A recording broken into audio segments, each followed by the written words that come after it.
I am impressed. I am really impressed. At its core, ASTRO is a mascot platformer slash collectathon, a genre of video game that faded into obscurity around the 7th generation of consoles. In the recent years, there's been a few, revivals, most notably Yooka-Laylee and the return of KO, the Crash and Spyro remake slash reboot, and of course, Mario Odyssey. So there's been a handful, yeah, but back in the day, these things were all the rage. Most kids' movie adaptations just kind of defaulted to this genre because it's easily digestible, easy to understand, right? But the best of the best, while remaining true to this tried and tested formula, just have that little bit more to them. The Mario games, for example, each one has a gimmick, has something unique that allows for a higher skill ceiling, whether it's the movement system or perhaps the game just has more meat on its bones. For example, Odyssey is just packed to the brim with content like moons, secret stages, transformations, etc.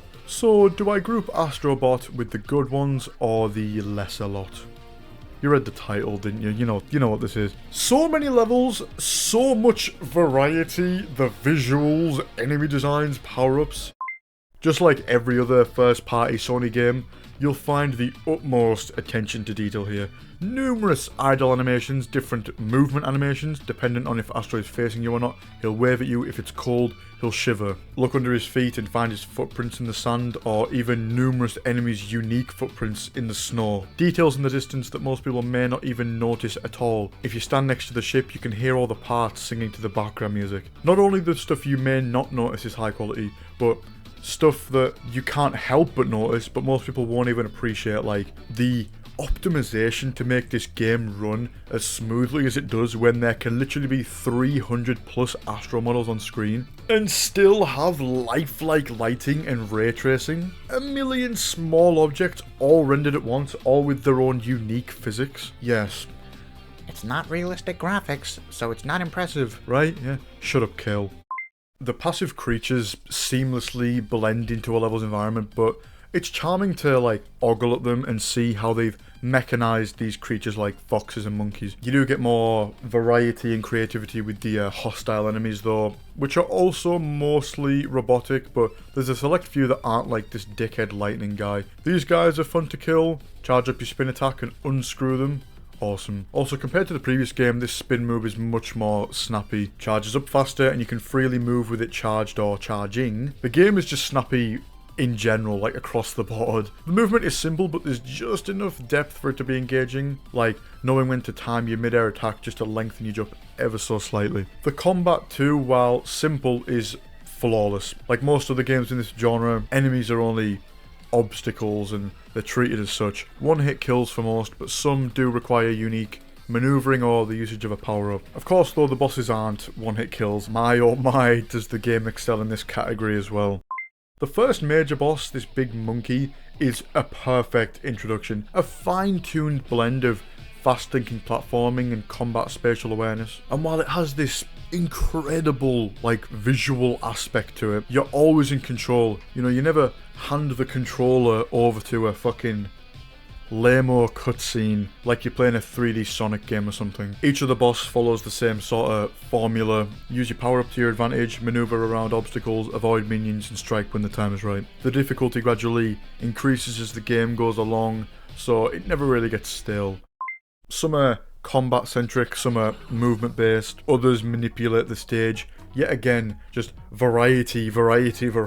This game just secretes charm from every fucking mechanical orifice. Fuck am I talking about? Every single time I think the game had plateaued, or I felt, oh, this level is a little derivative of that one I played a few hours ago, it hits you with something completely new. It just blows you out of the water. Let's run through a few, shall we? Some of the standouts.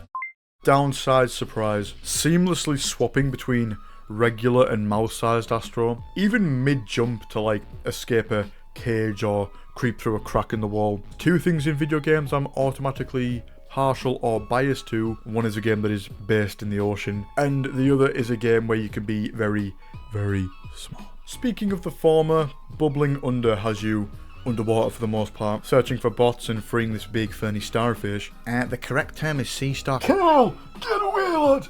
Kill! Fuck! Go Archipelago is cool partially just because it has a funny name, but because its vibes are immaculate. Just extremely relaxing and has those pristine shorelines you can chill and stare at with your turtle buddies. Slow-mo casino, very cool. Perfect introduction for the slow motion power-up, which is definitely one of the game's best power-ups, and the perfect hiding spot for the Slybot. This game has an array of like level structures, but they can mostly be separated into two distinct categories. One is the standard point A to point B level where you just find all the collectibles along the way, but you start somewhere and you travel to like the end point. The second is this kind of stage where it's much more like sandboxy, I guess. Everything is condensed into one area. It's not a linear get from here to here. With this stage, you got to destroy all the locks holding down Big Brother, and then he'll carry you all the way up here. Also, look at Astro losing his balance as he gets lifted up. More attention to detail that has no real impact on the game at all, yet is absolutely appreciated by insane people like myself. Funky fungi, dancing mushrooms. Lunar solar. Switching between night and day will manipulate the stage layout or orientation on the fly. Just a really cool level. Primary objective in all these stages and the game in general is to rescue all the lost astrobots, most of which are known video game characters. We'll get to those later. After you defeat the main boss in an area, you'll be met with a character from a game, and then following that you have a special stage that is set in their home world. First stage is Ape Escape. Completely left field. Didn't expect that at all, and it's so fucking fun. You become Spike and run around with the net catching the apes. Second one is God of War, which in my opinion, this stage is like the crown jewel of the whole shebang. So many cool nods like the Eyes of Odin being dotted around the stage, being able to play as Astro Kratos chucking the axe around. Third is Uncharted. Now, I'm not huge on the Uncharted games. Didn't really play them growing up, but I can still appreciate this stage. As far as I can tell, it does the Uncharted series justice and is faithful, blah blah blah, who cares, when the fourth stage is fucking Loco Roco. Another left field moment here, like, the background music for this stage is like pouring liquid silk right into your ear holes. Tilt your controller and tilt the stage. Last, like, video game character-centric stage is Horizon, which is... if it were up to me, I'd have picked something else, honestly.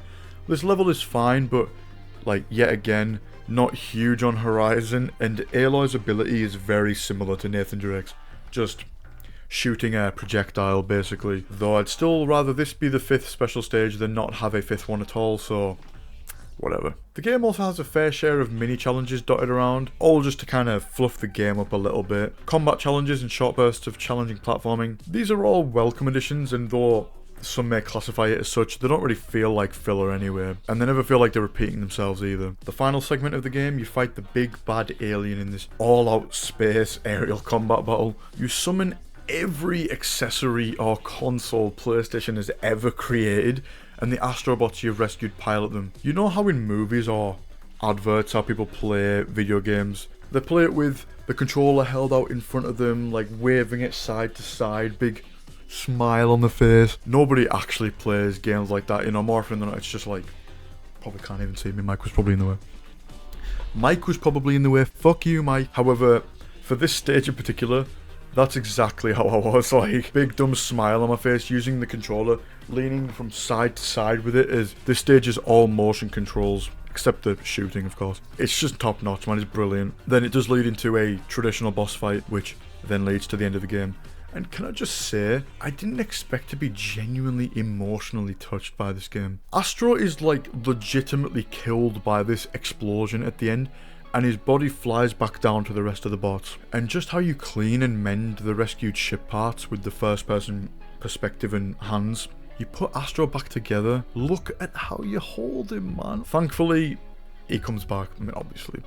But I think the reason it's so effective is because the game literally baits you out with this like fake credit scroll beforehand. Also, it's not like a full-on fake out either. The pool ad like literally dies, do you know what I mean? I think that's another indicator or something that separates the good from the exceptional entries of this genre. The ability to spark some genuine emotion. That feeling of the end credits of Super Mario 64 is unmatched. That bittersweet feeling. And running through this game, unveiling all these cutesy stand-ins of all my favourite like video game characters, always put a smile on my face. So not only is it an excellent game in of itself, it's a celebration of gaming as a whole, or at least like the 5th generation onward. A lot of the cameos are PlayStation characters, but a good chunk, maybe over half of them, are non-PlayStation IP characters. All in all, in conclusion, the movement is snappy and responsive. You can freely fly around all these marvelous stages. Variety on top of variety. Charm leaking out of its fucking gills. Fit for all ages. Brilliant if you view it as a self-contained product, and just as good, if not better, if you consider its implications and its celebrations of video games as a whole. All video games, all genres, represented by a genre that has long since been forgotten or dismissed by the mainstream. Made all the more evident by the general response to this game. Some people, likely people that have actually played this game, love it. Absolutely love it. But most people are like, £60 for a 12-hour game? Preposterous. Man, fuck this kitty ass baby goo goo shit, man. Stay quiet. This isn't for you. It's not your turn to speak, man. I hope this inspires more developers to lean towards these sort of games again. Games that are just pure, like, unbridled fun. I'm not liking the trend where everything just copies fucking Dark Souls, Elden Ring, or like fucking Overwatch, or like Valorant or some fuck off. The industry should aspire to have half the variety, polish and charm that Astro has in his left foot alone. So that's why I think Astrobot does deserve Game of the Year. Because while it's not this technical marvel or something revolutionary, it's just a damn good game and a spectacular return to form for Astro and the genre as a whole. Also, 2024 has been pretty dry. Like, what are the other contenders? Wukong? In fact, I believe it deserves a big fat seal of approval. However, here are some of what I coin non-affectors. Basically, if I gave games a numbered score, these following points wouldn't affect the score, not in the slightest. Two things. One, I wish the game was a little harder sometimes. The secret stage at the end that requires basically all collectibles be gathered beforehand is difficult, but as someone with a few years experience in platformers, I was able to best this in just like a handful of attempts. This is purely a me thing, and I'm sure the majority of players will find the challenge perfectly level. However, the next thing, which is arguably more important, they are going to fix this in an update. They're adding stuff that kind of glosses over this next criticism. However, I'll read it out anyway. Astro's Playroom had the speedrun mode. 8 stages, all timed. Try and get to the end as fast as you can and see how you stack up against the rest of the world. I was actually 3rd in the entire world on a space run around the PS5's launch. I'm like 300 now or something, but this shit was like addicting as fuck. I still have the music ingrained in my brain. Astrobot has no such equivalent yet. But like I said, it could be easily fixed. Just patch in the option to start a stage with a timer in the top right or left, even if it's just select stages. Yeah, I still agree. The game probably should have launched with that, but they're adding it anyway, so whatever. Other than those things, and one of those things is completely subjective, and the other thing they've already addressed anyway. Other than that, I'd say the game is near perfect, so this game is about as like close to perfection as a game possibly could be. It's definitely my personal Game of the Year. A game hasn't made me feel this childlike, whimsical, unbridled joy since like Odyssey. I've loved many games since then, but few modern games have really made me feel like a kid playing my PS2 again, other than like a few Nintendo games and now the Astro games. Perhaps I'm a little bit, maybe definitely biased, but I think Astro deserves Game of the Year. Make sure to comment and tell me if you agree or disagree with what I've said. That's everything. Thank you for watching. Stay tuned.